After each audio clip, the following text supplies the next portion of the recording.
niggas spook. Still hood, I can buy the hood. My bitch bad, she fuck good. Mob around all through the town. Which one of you? Salut tout le monde, nouvelle vidéo pour travailler sur son overhead squat. Deux exercices au programme, un premier avec la barre, exécuté en tempo, et un deuxième avec un bâton en PVC et un élastique. Donc on va tout de suite voir le premier exercice avec barre.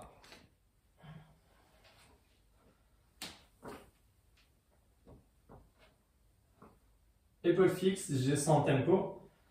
Donc je freine la descente, j'essaie d'être le plus stable possible, je bloque. Toujours stable, je remonte, sans changement de trajectoire au niveau de la barre, et je repars.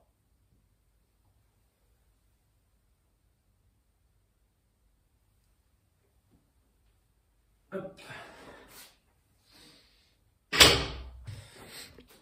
Donc premier exercice avec barre, tempo, on est sur du 3 secondes, on peut l'augmenter, on peut augmenter le temps de pause en bas, on peut durcir l'exercice de cette manière. Barre à vide au départ, testez-vous, si ça passe plutôt bien, je me laisse, je rajoute du poids. Deuxième exercice avec un bâton en PVC, un élastique. L'élastique ancré à hauteur des épaules et placé au milieu du bâton en PVC ou du manche à balai. Donc je prends exactement la même prise qu'avec ma barre. Je place le bâton en position overhead squat avec déjà une légère résistance. Pareil, tempo. Je bloque. Et je remonte. Donc là, j'ai senti que j'avais une perte de résistance en bas du mouvement. Donc je fais juste un petit pas en arrière et je recommence. Et là, je sens qu'en position basse, je suis obligé de lutter contre l'élastique, donc c'est nickel. Et je repars. Bon, là, par contre, je fais n'importe quoi. J'ai un pied au sol et un pied sur une dalle. On est d'accord, l'exercice, il se fait pas avec un pied surélevé par rapport à l'autre. Hein. On est d'accord, hein. C'est les deux pieds à plat.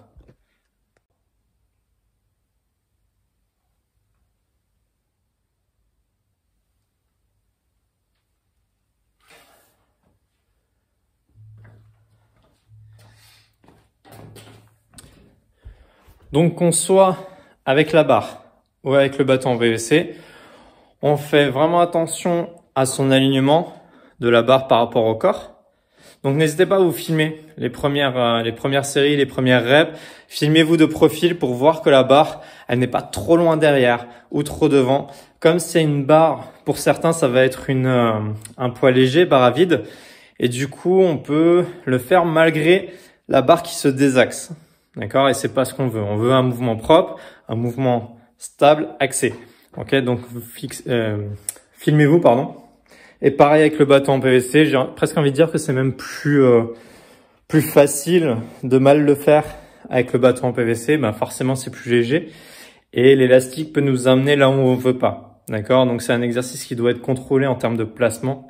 Ok? Et surtout en termes d'exécution. Donc, un tempo, 3 à 4 secondes de descente. On fixe en bas, super important ce temps d'isométrie en bas. Ok, musculairement, il va se passer plein de choses au niveau des épaules, des trapèzes pendant ce temps d'arrêt. Et la remontée, pareil, on la fait de façon contrôlée.